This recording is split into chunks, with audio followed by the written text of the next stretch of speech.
So it's lovely to see you Monday morning. Oh gosh, that came round fast, didn't it? And here we are.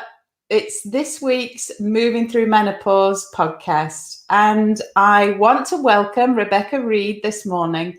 Rebecca is an opera singer and now she's living in York and teaching singing lessons, which I absolutely love to sing, Rebecca. Did I tell you that? Yes, you did, yeah. Well, good morning, Rebecca. It's lovely to have you with us. Good to be here. Thank you so much for coming along and helping me, if not anybody else, to understand what on earth went wrong with my voice when it came to menopause.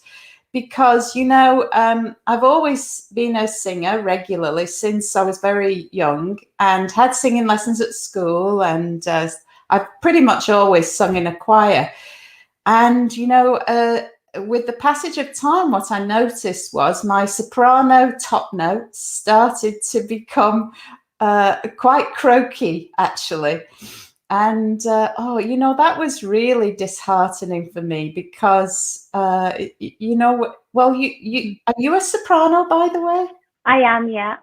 Oh, okay. So you will understand. You can imagine what that might be like to lose the top notes and start to break, creak and croak. And oh dear, it was terrible. So we're here to talk a little bit about shedding some light on the changes that might occur in our vocal apparatus with the passage of time. But also I'm very aware that April is Stress Awareness Month.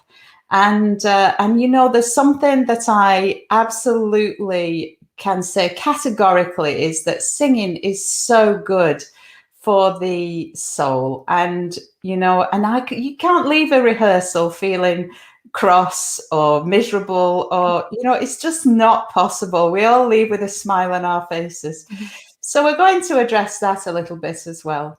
But anyway, in at the deep end, Rebecca, let's crack on and have a chat. And maybe I will do some singing later. Who knows?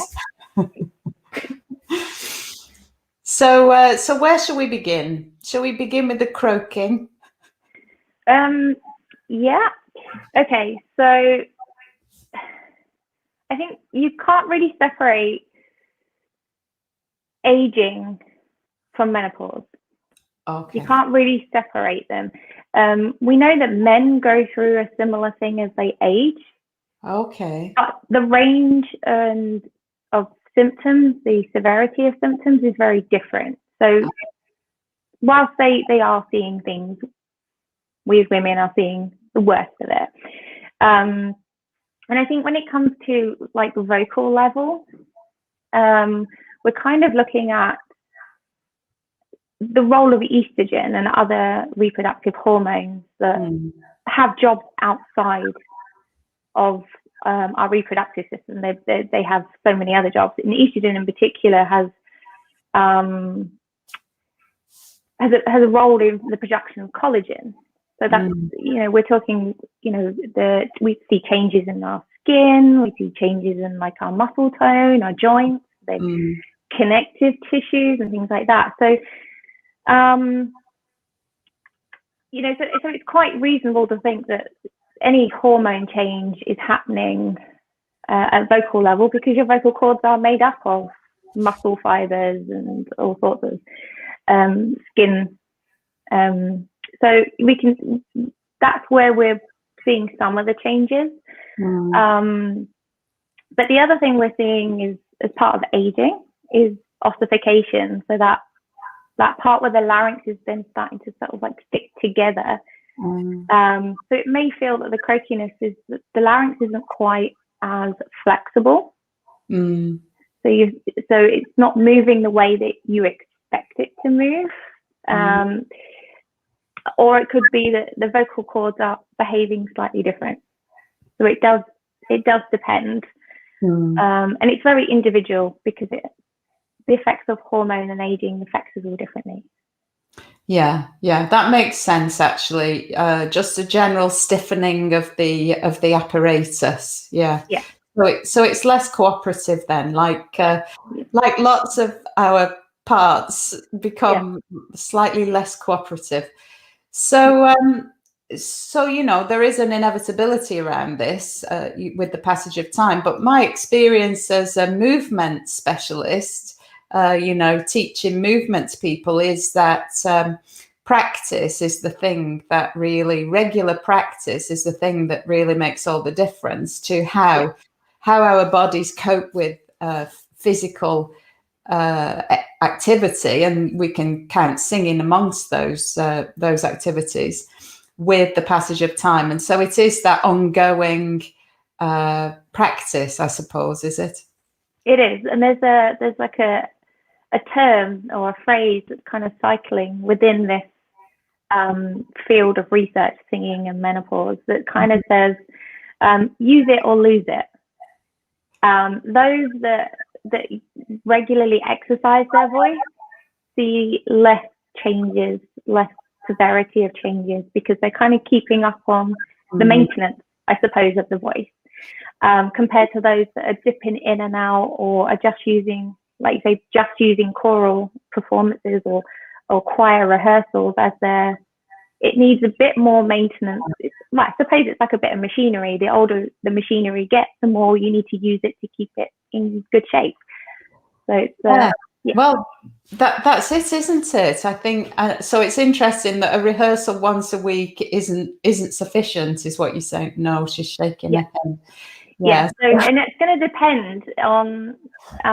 This is where you need to kind of adopt a bit of an analytic brain when it comes to your voice, especially more so as you get older, because, like you say, that stiffness, that kind of that movement in the voice doesn't come quite as easy.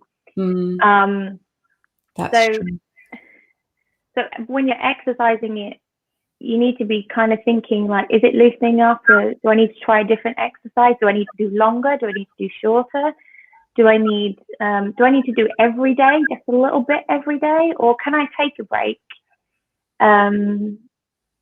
Because it basically is very different for every single person. So you've kind of got to know your voice like it's a friend or a child, or you've got to know that when it's working, when it's not, and how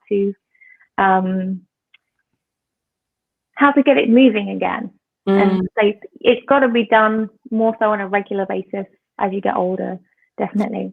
Yeah, I think that's right. So I can definitely see the parallels. It's just a part of your body, and it's made of collagen, like all the other bits. So, for me, really, we're thinking at least 3 times a week is a minimum for something that allows us to maintain a level. But if we are from a rehabilitation point of view, say you're coming back after injury, we might equate it to that. And then you would do much more regular practice, but in shorter doses, so that so maybe the parallels are there, that when you're getting back into something like, say, me, for instance, I haven't really sung regularly for, I reckon, about 5 years now, and actually I was singing last night in the kitchen. Kind of, I said to my sons, I've got to prepare. I left it a bit late, I think, but I was singing in the kitchen. I was thinking, oh my gosh, this is going to take work, to get back to where I was before, when I was singing so regularly.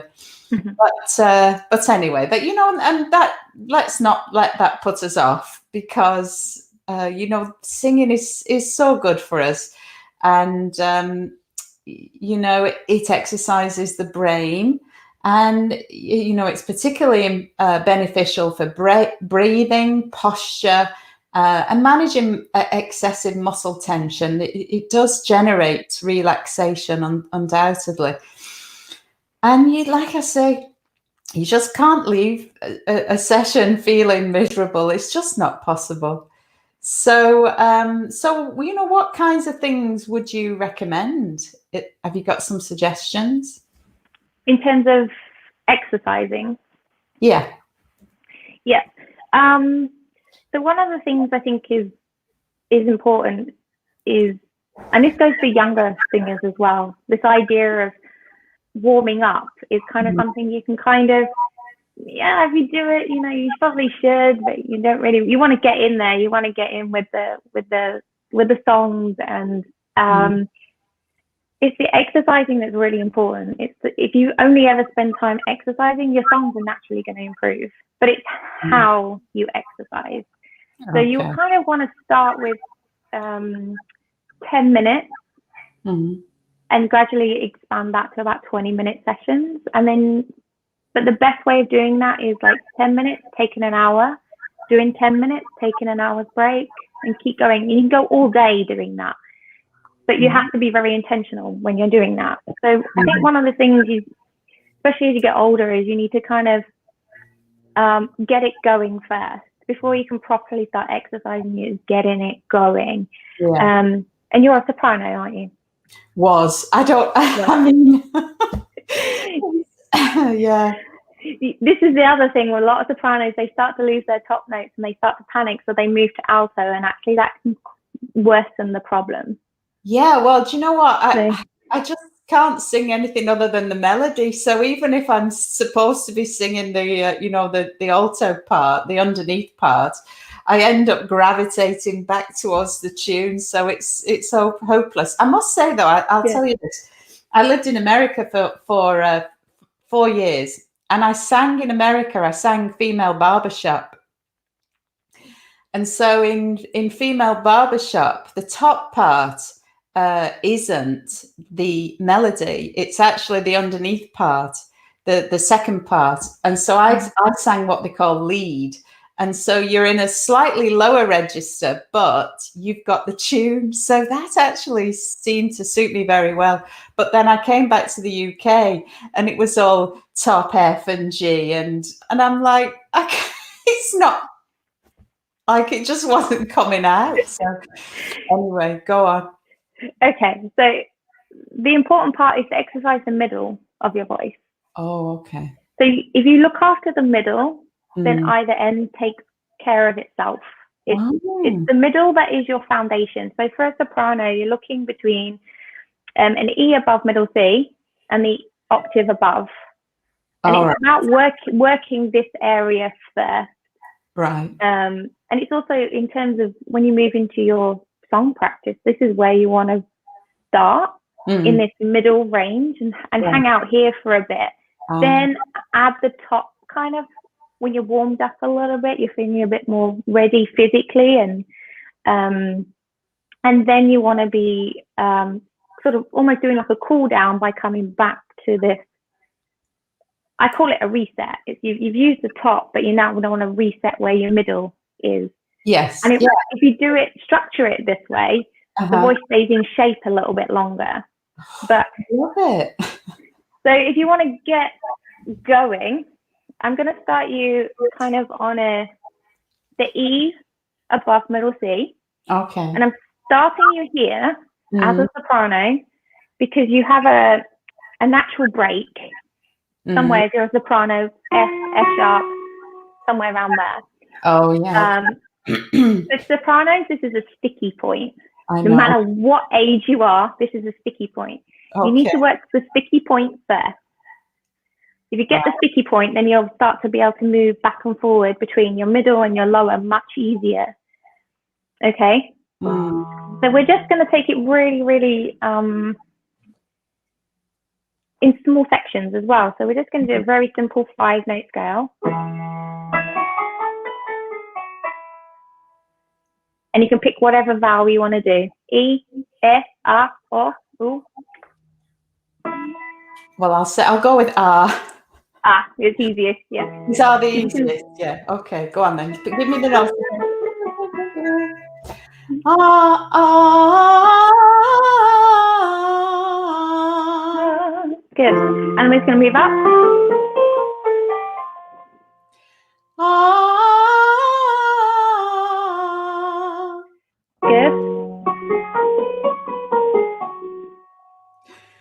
Ah. Good. And then I'm going to bring you back down. Ah.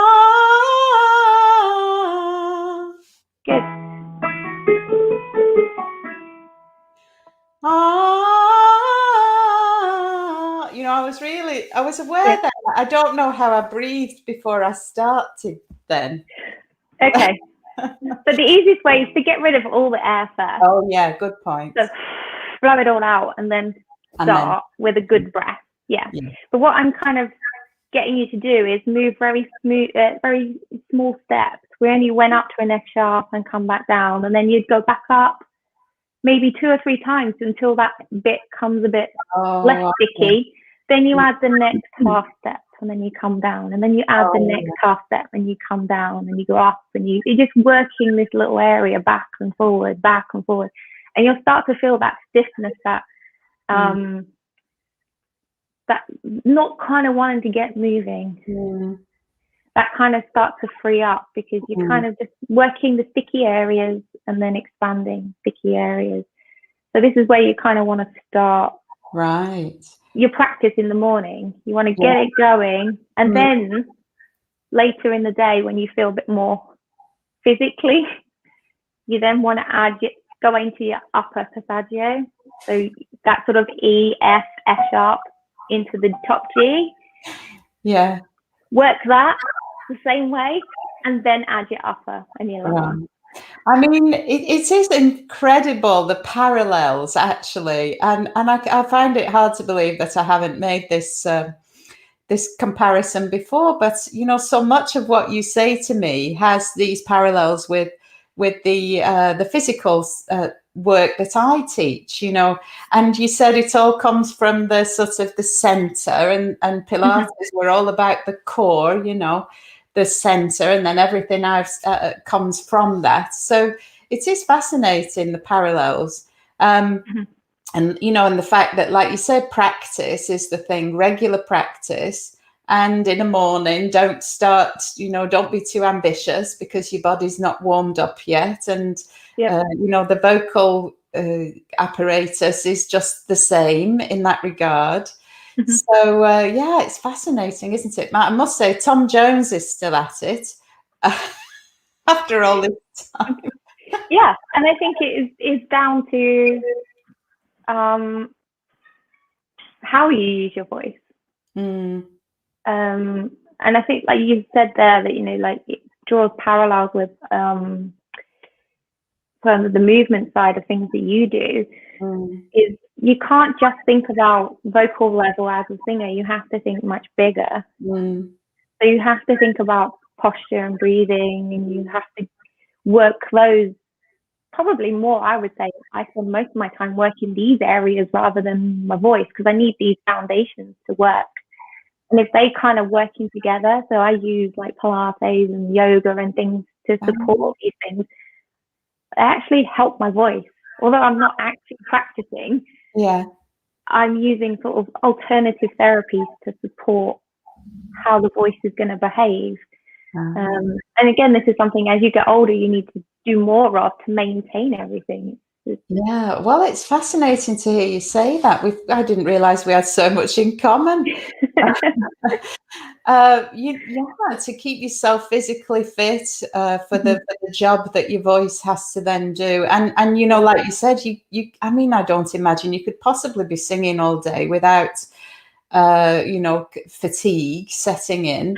So that working around the voice, doing other things, it makes so much sense now that you talk about it. So what is your story, Rebecca? Would you mind just telling us a little bit about yourself? Yeah, so I actually started with music back when I was 12. Don't ask me why, because I don't remember. I just went and auditioned for a musical instrument. I wanted to play clarinet. I'm asthmatic, so my lung capacity, especially back then, was horrendous. It's so embarrassing. I couldn't even make the clarinet squeak. I couldn't get any kind of noise out of it. But they gave me a flute, and I just went home one day, and my dad was like, "What's that?" And I went, "Oh yeah, I need like £40 for lessons." And so that's where I kind of started. I was a band geek. I was a massive band geek. But as a person, I'm quite a shy person. So although I did participate in choirs, I kind of try to hide in the back. And because I am a darker, heavier soprano, I found it very confusing. And I see this with some of my students actually, where they're not the kind of choral type, the high sopranos, they're the heavier sopranos. And it makes you think you're maybe an alto or a mezzo when actually you're just a darker soprano. So I kind of dabbled in singing at school, but by the time I was kind of going to university, I kind of was like, I think I'm going to do a practical job. I probably won't make any money as a musician. I'll do a practical job. And I did a science degree. But when I finished, I was like, I'm going to go and take some singing lessons. And that's where it kind of started for me. And I spent 4 years struggling through trying to find like my voice, I suppose. We did a lot of exam type music. And I just felt like it's like it's there, but it doesn't fit. It's like there's something missing. That connection is kind of missing. And we were looking at grade 6, and she gave me Voi che sapete from the Marriage of Figaro. I've done and that. It was just like I remember that. and kind of because of that, because of that, and because at the time she had to move elsewhere, so I had to find another singing teacher, and I kind of found an opera singer locally, and I was working with her, and that's kind of where my interest in singing and menopause came from, because she made like an offhand comment one day that by the time I was 50, I'd probably be a mezzo. I wouldn't.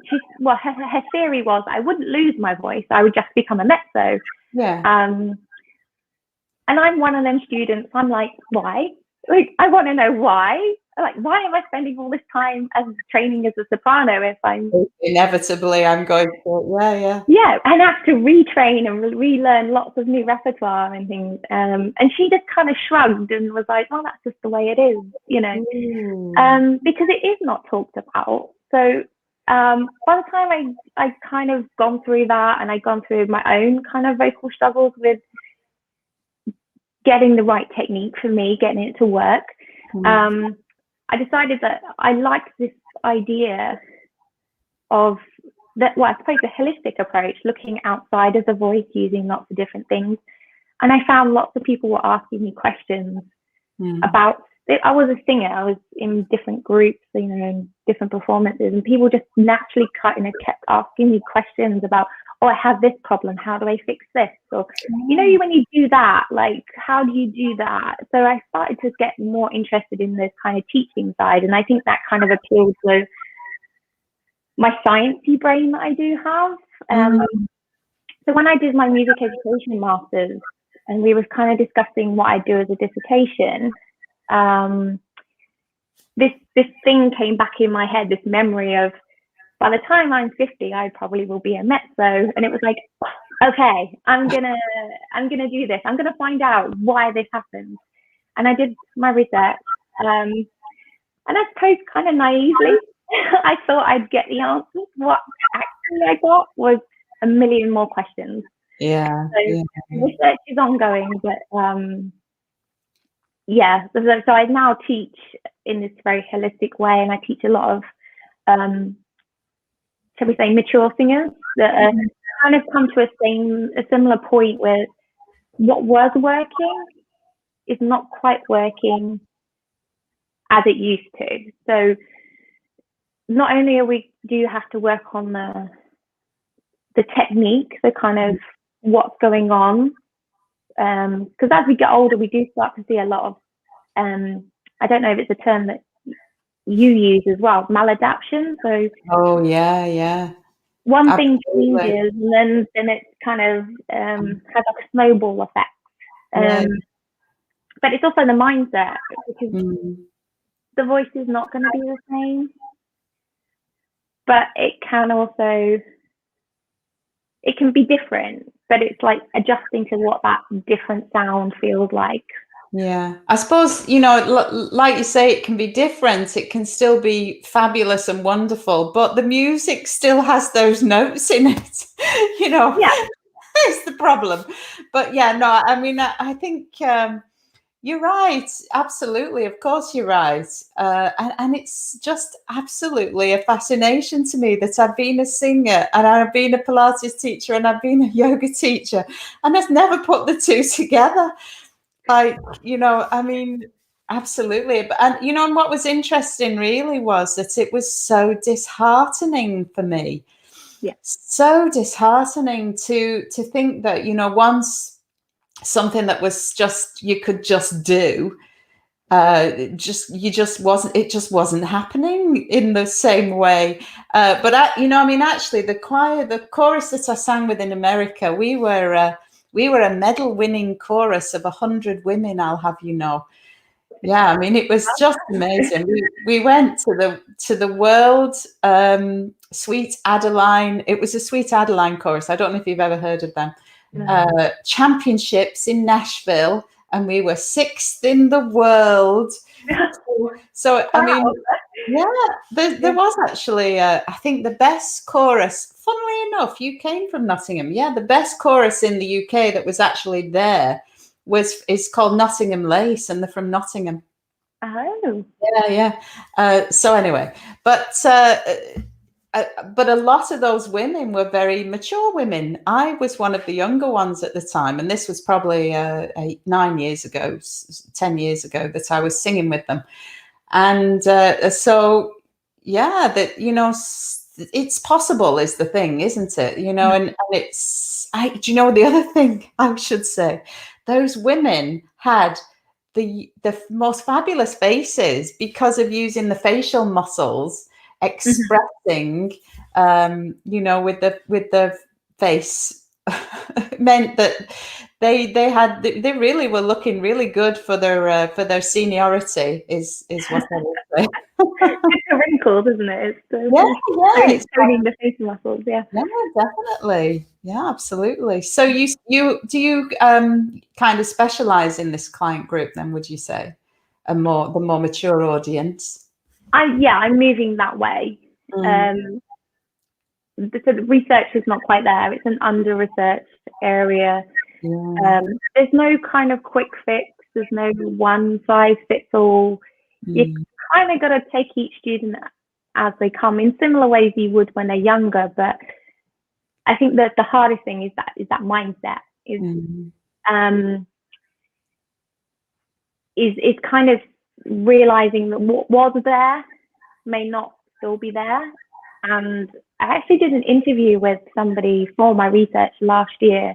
She was a professional singer. And then she sort of later in life, she kind of had children and she got more into teaching. And then she decided as her children got older, she wanted to go back into performing, doing more of it. And she found that by this time, her voice is kind of going for a change and it's not quite performing the way it used to. But despite the fact that she was such a quite experienced performer, and she had all this other knowledge from teaching, all the technical knowledge, she still couldn't fix it herself. So she was kind of trying to like troubleshoot, I suppose is the best way, or drawing on that performance experience and drawing on her technical knowledge that she still couldn't figure it out, that she ended up seeking one-to-one teaching to find out what she thought was the root cause was actually not the root cause. It was something completely different. But she said, what happened when she went through that phase of deciding one-to-one lessons, her voice actually came out much better on the other side than it did ever when she was younger. And that could be because of this like ossification that's happening. Because there are positives to it. There are positives. I know you might see less flexibility, less agility, but you might see a darker, bigger quality. The resonance might improve. So, there's lots of there's benefits and there's not so many benefits, but it is, I think, it is the mindset of the singer, and that is probably the hardest challenge. Yeah, and you know what? This is the case in just about every facet of our lives, Mm-hmm. in actual fact. Yeah. Yeah, and so that's interesting that somebody who was a professional was also a teacher and yet couldn't find it within herself to have the solution to the problem. And so this is, lots of people are, why do I need somebody to teach me something that I know, something I've been doing it for years, or I go to classes and, but if there's a problem and we're trying to tackle it on our own, then, we some often need this just outside pair of eyes Yeah. to take a look at this situation. And so, yeah, never think I've got all the answers for myself or for anyone. I think that we have to be open-minded and take each situation on a case-by-case basis, and always be willing to accept that we are willing to know that we don't have all the answers, but that maybe we know a man who does or a woman who does, and work together for the greater good. And just know that, there is so much science around the benefits of singing. You don't have to be good. And I think my little example earlier probably alludes to that, that definitely there's work to be done, but learning new skills generates change in the brain. It can stave off the effects of aging on the brain tissue. It's cognitively stimulating to learn a new skill, a new song. It can improve our memory, and also, particularly if you were singing with a group, it's fantastic for social networks. And I read something about having a good social network is better than giving up smoking for your health. So it's that important that we are. And right now, I know that we can't. Singing is the one of the things, like exercising, that we're not supposed to do together because of the mouth breathing that goes on and the risk of spreading the virus around. But do you know what? I was listening to something the other day, and they were talking about humming being very good for us, actually, in terms of boosting our immunity, like singing. Mm-hmm. And so that humming is done with your mouth closed, isn't it? Mm-hmm. Through the nostrils. So we might not be able to sing it together. Well, actually, we can, because we can do it online, can't we, Rebecca? I think that's actually one of the positive things that's come out of this whole pandemic is the virtual choirs, because people that either can't leave the house or struggle to leave the house generally, or people who may be a little bit shyer about singing with other people, they can mute themselves and they can sing and they can get all those benefits, without leaving the house. And so I think that's one of the positive things that has come out of this whole thing. Yeah, I'm hoping it will continue, actually. Yeah, I totally agree. There's so many in that regard. There is a lot of positives in the spread of technology, being able to access things remotely if you don't have something local to you, because that can be the case. Like my Sweet Adelines that I so enjoyed when I lived in America. And like I say, nearest chorus to me is in Nottingham, and it's just a bit of a to-do, to get to Nottingham and back and it's always in the evening, and you're sort of, nodding off. But so, to join in with these things virtually is such a bonus, isn't it? And even the lessons. I mean, I imagine you can do this remotely too. Yeah, it's not as good as face-to-face. No. But as times are, I've got students who don't live locally, but they like the kind of approach that I do. So they've been coming to online for that reason. And it's also good for keeping that progression, because, like with the maladaption, when you're singing, training, you're kind of on a track, but you kind of keep coming off the track, and the teacher's job is to keep putting you back on the track. If you don't have that consistency of lessons, you can veer quite far off the track. and it takes a long time to put you back on. So yeah, there's benefits to it. I'll never stop doing face to face though. No, when no. we're allowed. Yeah, absolutely. But I think that is right, and it's exactly the same with movement, that we have our default that we sort of veer back towards, and if we're not getting the guidance on a regular basis, those little habits slip back in with great ease. So it's fascinating. Well, I absolutely have thoroughly enjoyed our chat this morning. Thank you so much for giving your time, and so we are definitely going to stay in touch, Rebecca. Yes, good. So thank you again. It's been wonderful to chat. Thanks so much. That's brilliant. Thank you.